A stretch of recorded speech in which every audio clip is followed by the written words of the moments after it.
Sri Lanka dinyatakan bangkrut karena gagal membayar utang luar negeri sebesar 51 miliar dolar AS atau setara 755,33 triliun rupiah.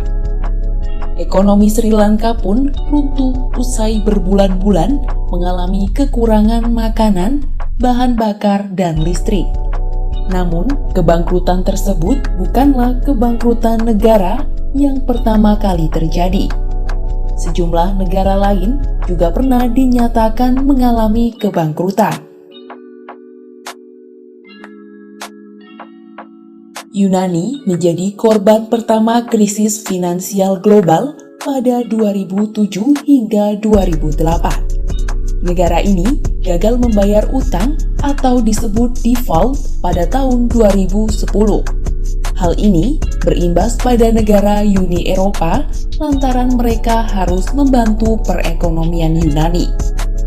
Untuk menghindari default Yunani, Uni Eropa kemudian memberi pinjaman agar negara ini dapat terus melakukan pembayaran. Investor swasta juga meminjamkan dana hampir 230 miliar euro kepada Yunani. Argentina pertama kali dinyatakan gagal bayar atau default karena tak dapat melunasi utangnya pada 2001. Pada 2014, negara ini juga kembali mengalami default saat dua dana lindung AS menggugat pembayaran sebagian utang lama Argentina.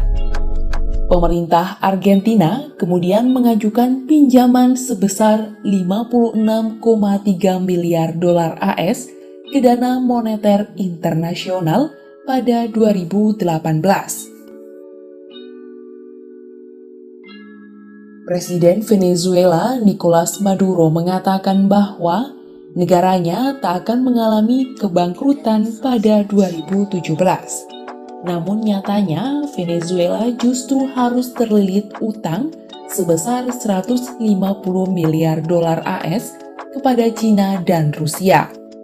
Venezuela akhirnya meminta restrukturisasi terhadap pembayaran utang kepada China dan Rusia.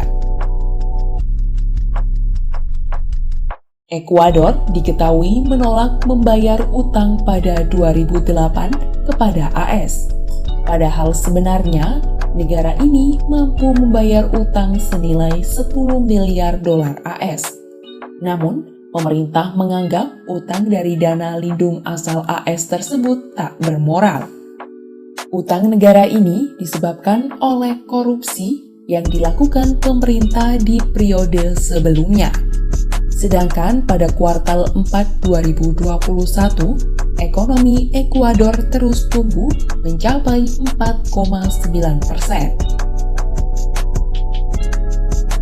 Pada 2008, Zimbabwe mengalami krisis ekonomi dan terlilit utang luar negeri hingga lebih dari 5,2 miliar dolar AS.